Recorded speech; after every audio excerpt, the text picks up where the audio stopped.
Your room? Oh, this is perfect for you. A cramped storage room. Just what a poor person deserves. Sister-in-law and my husband laughed mockingly as they showed me the room. I was at a loss for words. I had trusted sister-in-law and decided to renovate this precious home. How did it come to this? If only I had been more cautious. If only I had doubted sister-in-law more. Regret was pointless. The damage was done. But this isn't my fault. It's all on sister-in-law who deceived me. I don't need to live with sister-in-law and my husband like this. I decided to take matters into my own hands. My name is Sissy, a housewife in my 40s. I live with my husband and sister-in-law. Originally, my husband and I lived with my in-laws.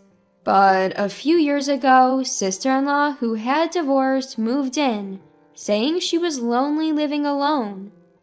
Eventually, my parents-in-law's health deteriorated, and I couldn't manage their care alone.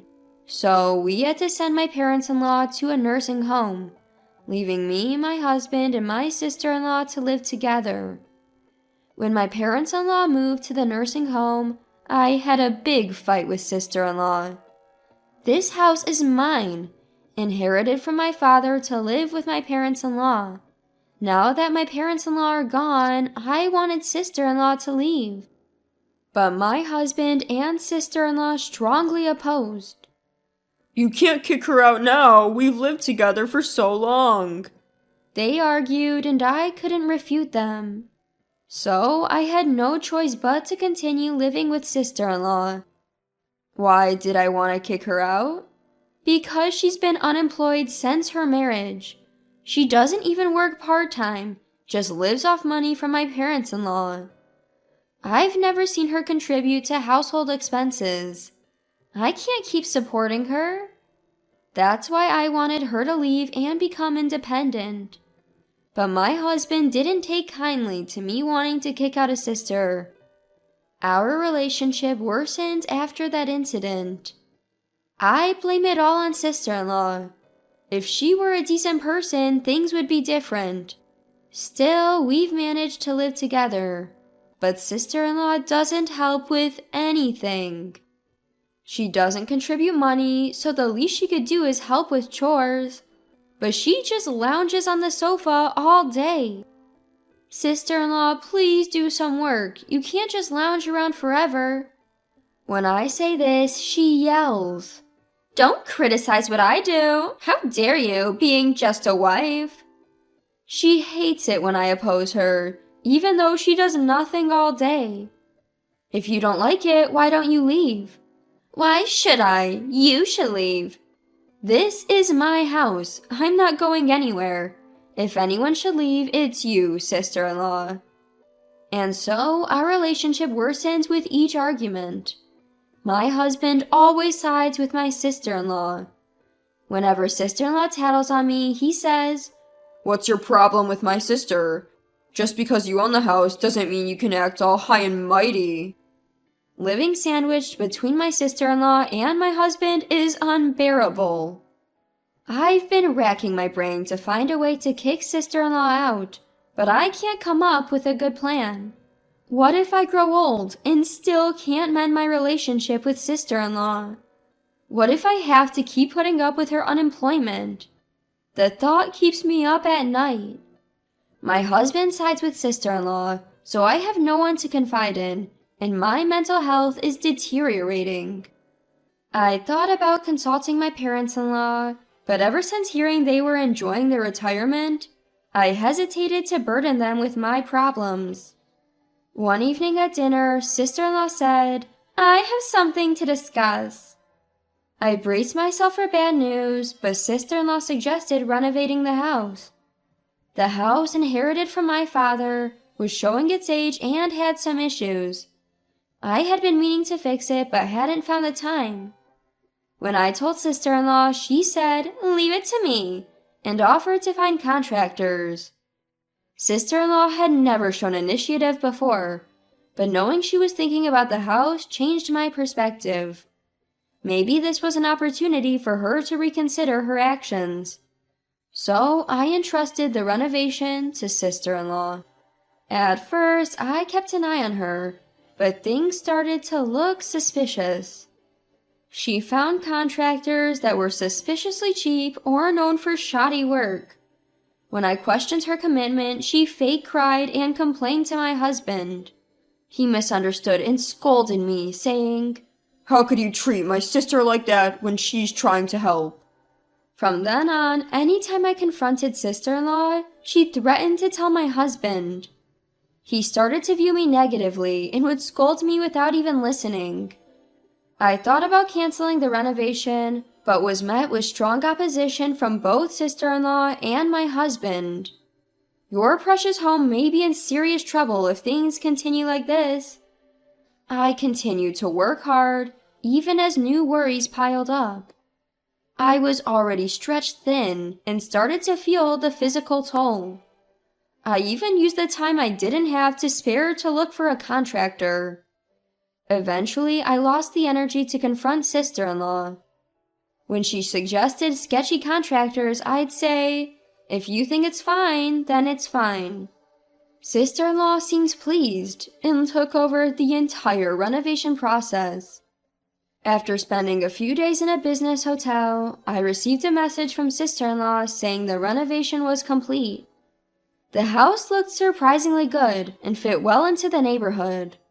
Maybe I had been worrying for nothing. Maybe I had misunderstood sister-in-law. Maybe I had misunderstood too much about sister-in-law. In reality, she's a nice person if you talk to her properly, so maybe we've just kept running into each other. I decided to mend our relationship.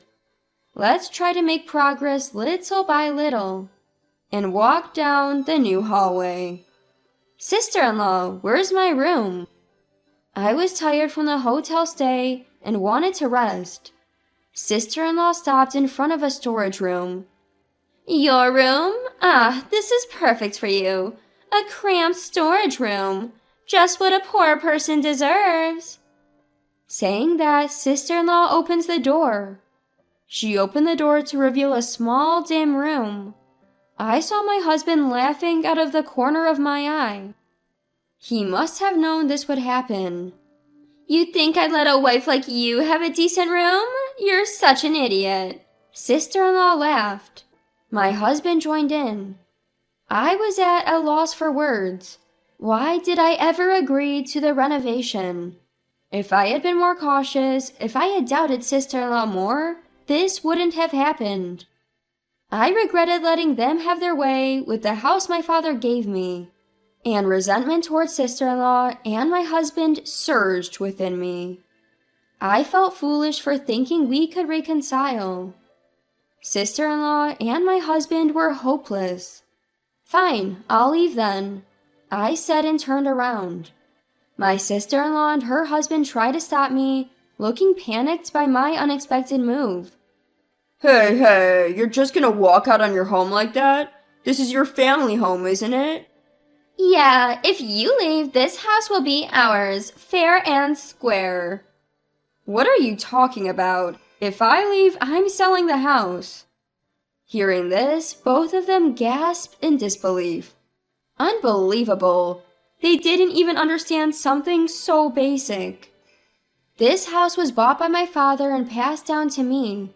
I'm the legal owner. It's my call whether to sell the house or not.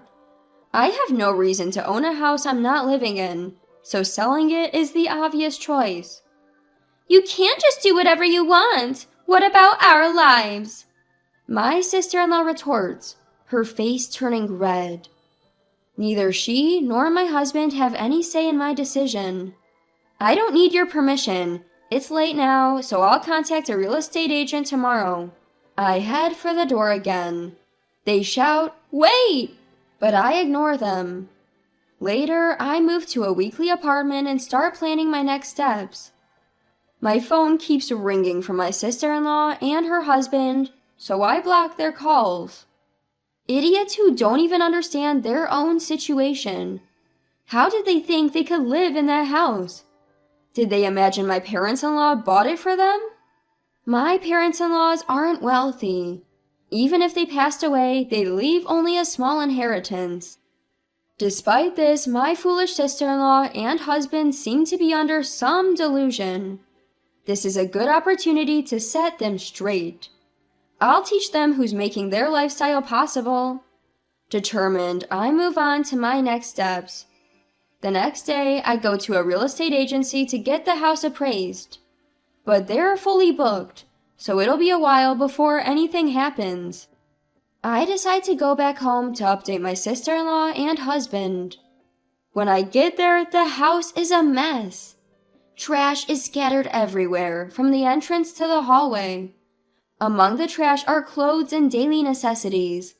The living room door won't even open, because it's blocked by a mountain of garbage. Just yesterday, the renovation was completed, and now it's a mess. I force open the door and step into the trash-filled living room. I see my sister-in-law slumped on the sofa.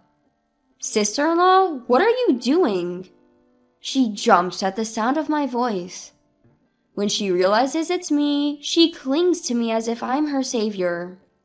I'm really sorry about yesterday. We didn't appreciate all you've done and said terrible things, but we didn't mean it. We were just jealous because you're so perfect.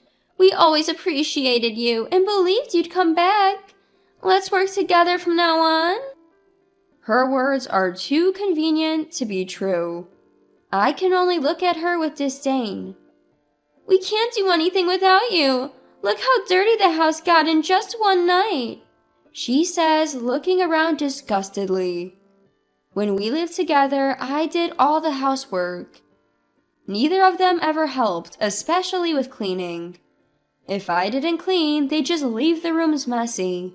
But I had never felt this disgusted before. If two people are this good at trashing a house, it's no wonder I felt so drained from housework. I sigh at my sister-in-law's attitude and their inability to clean, and she timidly says, "Sissy?" Ignoring her, I say, "We'll talk when my brother gets home," and start cleaning the house for the last time. A few hours later, my husband returns from work. By then, the house is mostly clean, and both of them applaud, saying, "Impressive." I can only shake my head at their incompetence, but at least there's a place to sit now. I motion for them to sit. Then I slam a paper on the table. Their faces turn pale when they see it's a divorce application. Wait, Sissy, this is a joke, right? You're not planning to abandon us? Yeah, how will we survive without you? Both my sister-in-law and husband cling to me. Ridiculous, after treating me so poorly just yesterday. I'm sorry, but I don't have time to maintain a house or do chores for people like you. Don't say that. We've been getting by together, haven't we? We managed until now, but I've reached my limit. I'm done with both of you. Let's end this. I urge them to sign, but my husband refuses. My sister-in-law also tries her best to stop him, saying, "Don't sign it." If you don't agree, I'm considering taking this to court. Is that okay? Finally reaching their limit, my sister-in-law starts apologizing profusely.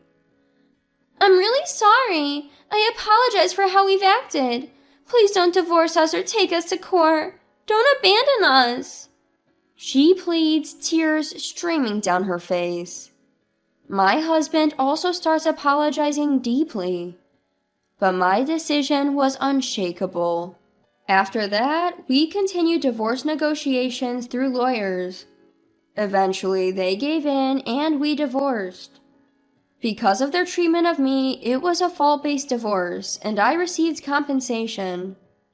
I successfully sold the house, and they were left homeless, wandering the streets. My ex-husband even quit his job due to the scandal and the shock of losing the house.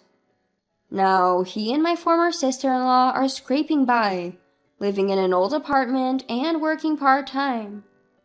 My former parents-in-law finally learned about their actions and cut ties with them. They're struggling on their own now.